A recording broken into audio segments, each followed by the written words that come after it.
on CTLS, you are going to notice that I have given you a document to follow along with all of those different pieces of information. So I highly encourage you to take notes along the way.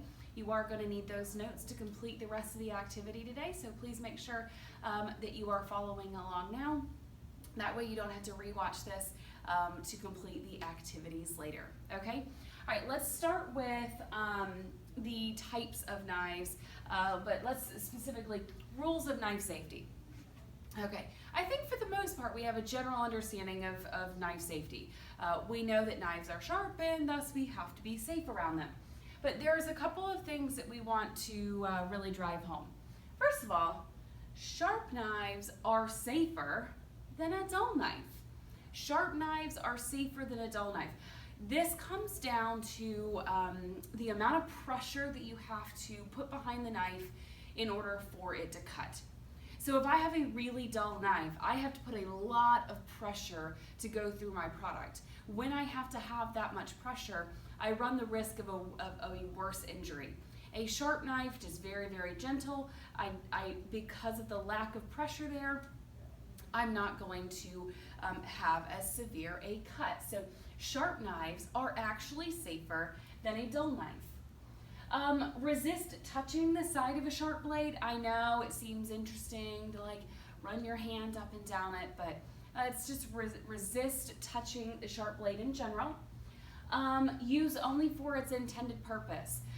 When we talk about the different types of knives, when we use the knife correctly for the task that we are trying to do, we avoid injury, okay? So using it for its intended purpose, as well as we're not using a knife to open a can of food. That would be risking harm, okay? Use a non-skid mat underneath the cutting board. This will make a little bit more sense tomorrow when I do knife cuts with you. I'm going to put a mat underneath my board so that my board does not move on me when I'm cutting. Never leaves knives at the bottom of the sink. You may know that that knife is there if you put it in the bottom of the sink, but somebody that comes behind you may not realize that that knife is there. Take, for instance, our second sink that gets a little sudsy. You've got bubbles on top and then a knife at the bottom. If someone doesn't see that and reaches into the bottom of that sink, not realizing that there is a sharp knife down there, then somebody is going to potentially get cut. I have had this happen before. It is super important that we keep knives out of the bottom of the sink. Do not try and catch a falling knife. So if one happens to fall off of our table surface, we just kind of want to back away, okay? Just let it fall. I would much rather a knife hit the floor than to run the risk of getting a cut down the center of our hand. So do not catch a falling knife. Carry knives parallel to your side. This is one of my biggest pet peeves. Nothing bothers me more than students who walk around and they're like, okay, I need to go to my station. And they've got their knife right up in the air. That just looks bad. It looks terrible, especially when you've got all your peers around you. So you want to carry the knife parallel to your side, walking like this, okay? Parallel to your side, and the blade is facing backwards, okay? And when you're walking by other people, you need to make sure that you are saying sharp, okay? So as you're walking along, you are saying sharp. Now, last one. To pass a knife, place it down and let the other person pick it up. So by that I mean, if I say, hey, can I have your knife? Instead of me saying, yeah, here, have my knife, and that doesn't look really good. And if I do it this way and say, here, have my knife, then that doesn't look very good. The best thing to do is just say, hey, you need this knife? Okay, you can take it, okay? So I'm just gonna pass the knife on the table. I'm gonna say, I'm gonna take myself out of it, I'm gonna take my peer out of it, and they can just pick it up from the table very safely, okay? Let's see. So let's talk about the different types of knives, So this first one is a chef's knife. I don't want to spend too much time on the picture because I've got a visual cue here, but here is our chef's knife. Filling in the boxes as you're going, make sure that you're taking some notes along the way. A chef's knife is all-purpose, okay? 9 times out of 10 when you're in this kitchen, you're going to grab this chef's knife, okay? It is used for chopping, slicing, dicing, mincing, any number of those things. The blade is between 8 to 14 inches long. 14 inches long is a big knife, okay? So these do range in size in regards to comfortability, okay? Maybe your hands are a little bit smaller. You may want a little bit of a smaller chef's knife. Bigger hands may want a larger chef's knife. That's all about a comfort zone. And the blade tapers at the point to create a tip, okay? So you'll notice this is our chef's knife. Examples of products that I cut with a knife, anything from potatoes to carrots, maybe if I'm fabricating chicken, all of those are examples of the chef's knife, okay? The next one that we're gonna look at is the paring knife, paring. Make sure you're pronouncing that correctly. It is not paring, it is a paring knife, okay? And the paring knife is like, I don't know, the little brother or little sister, however you wanna look at it, of the chef's knife. It looks very, very similar, except you'll see a pretty distinct size difference, okay? Pretty distinct size difference. Now, their purposes are the same. They're both all-purpose. I can grab a paring knife pretty often. However, more times than likely, with the paring knife, I am doing small details. So I might be fluting an onion, and the nice thing, fluting a mushroom. And the nice thing about this blade being so small is sometimes it may require your fingers to actually be on the blade. And this makes sense. This does not. Okay, so if I'm trying to flute a mushroom is, this big, this does not make sense. So I'm grabbing my paring knife for small details. I can use it to trim or pare vegetables, and it's usually anywhere between 2 to 4 inches long. So really look at the substantial size difference in your chef's knife and your paring knife. Both all-purpose, but more all-purpose, 9 times out of 10 you're grabbing this one. If you're working for small details, you're getting the paring knife. Typically you're doing anything from fluting mushrooms, maybe you're garnishing, maybe you're making some carrot flowers and you just need something a little bit smaller to work with. That's why you're going to choose the paring knife, okay? The next knife is the boning knife, Now, what sets this boning knife apart is that it's really thin, okay? What sets this knife apart is that it is really, really thin. So if I am fabricating chicken, and by fabricating chicken, we're talking about breaking down the chicken into the 8 common pieces, okay? I've got a whole chicken, and now I want the 8 distinct parts. It's used in butchery. It's anywhere to about from 6, maybe a little bit longer, depending on your ideal knife. And it's used to separate raw meat from the bone. Separate raw meat from the bone. That sets your boning knife apart from another knife that we're going to look at in a second. So if I'm trying to get into fine little areas and get the most chicken away from the bone, I want this little knife, very, very thin knife, to be able to carve in and around that. It's thin and flexible. There's a range of flexibility as well. This one isn't super flexible, but there are some that bend a lot more easily. And again, that's for that access of being able to move around the bone. Okay, so boning knife around bone. Examples, I'm going to be working with chicken, fish, or beef. At that point, I am working with a protein of some sort when I am using my boning knife. Okay, there is the cleaver. Okay, you'll see a pretty substantial difference from the boning knife to a cleaver. It is a heavy rectangular knife. Okay, so we've got a very, very rectangular style blade versus, remember we talked about on your chef's knife how it kind of comes to the tip. You're going to notice that a cleaver does not have that very defined tip. It is a rectangular blade. You can use this slightly for all purpose. Some people like this to cut vegetables. Because of the really, really large blade, it's a great method to keep consistent, and it goes up and down on your knuckles very, very easily. So some people do choose this for all-purpose knife cuts. But another big thing that this does is it goes through bone. Because of its large surface area, it makes it very, very easy to just simply go through bone.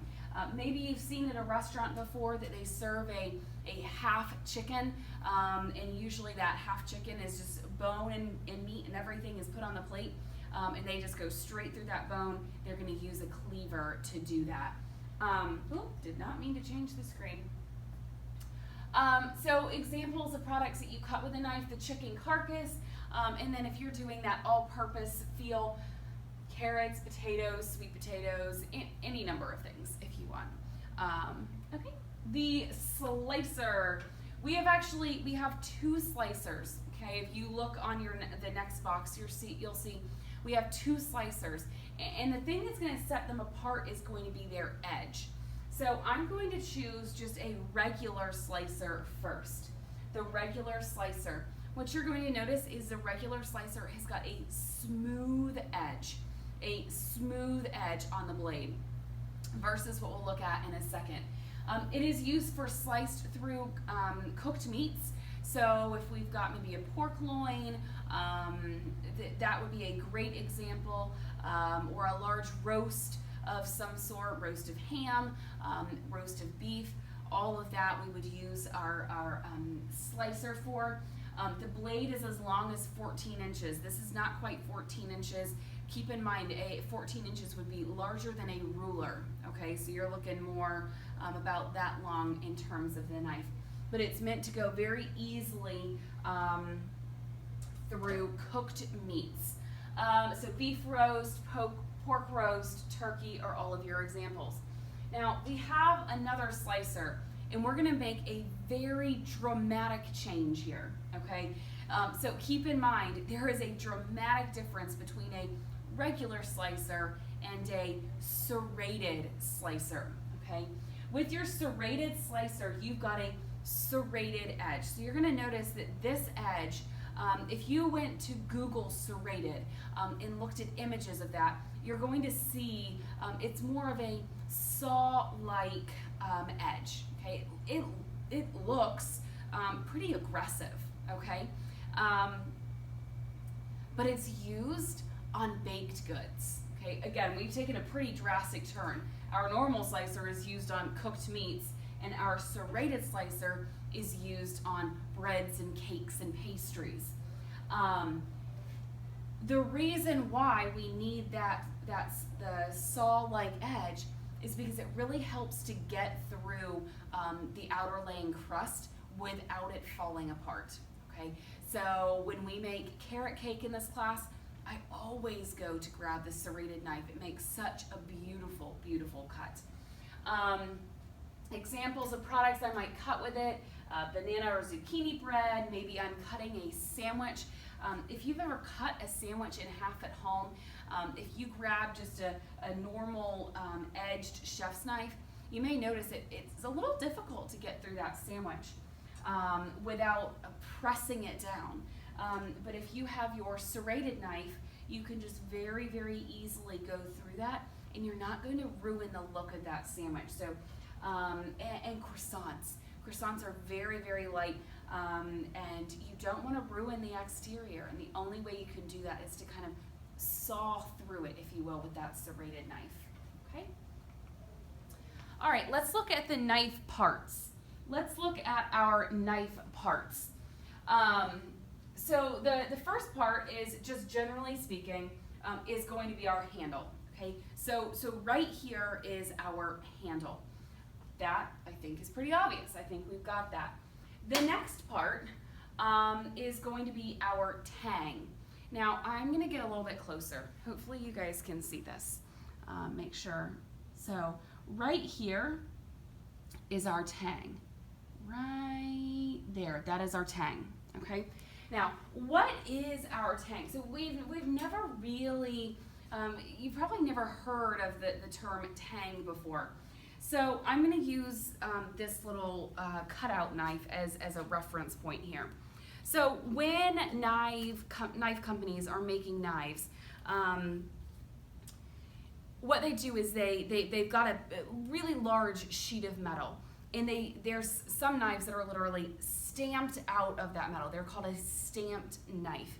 So they cut out this entire shape of a knife from this sheet of metal, and this is what they get, okay? And then they start to create it into a workable knife. So they put the sharp edge on it. They're molding it to be a workable knife. So stamp it out, create a sharp edge. Now, we have the entire outline, but you always have a handle of some sort, okay? But right now, consider that this is all just metal. And so what happens is they put a handle on the one side and a handle on the other side. And so this particular part where we see the metal continuing down into the handle, that's called the tang. This right here is called the tang. So on either side of the handle, and then where you see the blade continuing down the handle, that is called our tang. Now, that takes us to our next part. I'm gonna switch back and I'm gonna come back. Our rivets, okay? So how does this and the handle stay together? Well, we've got what we call rivets. Those are all of our connecting pieces. So if I was to look back at this knife here, okay? So this piece of metal was stamped out, then they created the edge and blah, blah, blah, they molded it. Right here is the tang. And then to keep the blade and the handle all together and the tang, they've got the rivets, 1, 2, 3, okay? All right, let's go back and look at the other ones. We've looked at the tang. Now, of course, we've got the blade, okay? I'm not gonna touch this, but we've got the blade right here. And then we have got two very specific parts of the blade. So this is the blade in general, but then the non-sharp side we call the spine. Just like we have a spine, a knife has a spine, okay? And then the other side, the sharp side, we call the cutting edge, okay? So the blade, and then on the blade, we have the spine, we have the cutting edge. The next part is the bolster. The bolster, and I have this area circled. Because the bolster is where the blade meets the handle, okay?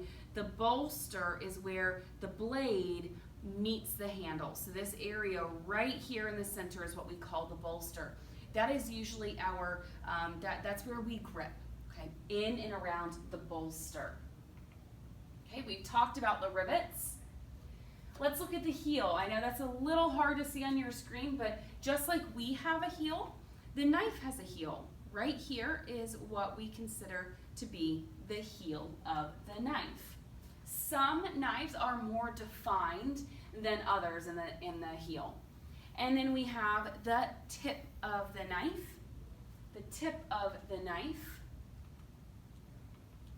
and of course, because everything has a body part, we have the butt of the knife, okay? So let's talk that through one more time. We have our handle. On our handle, we have our tang, and then on our handle, we also have the rivets and the butt, okay? On our blade, we have our spine, we have our cutting edge, and we have the tip. Where the blade meets the handle, we call the bolster, and this very defined edge right here is called the heel. That takes us through all of our information today. Hopefully you took notes. I'll see you on the live session here soon.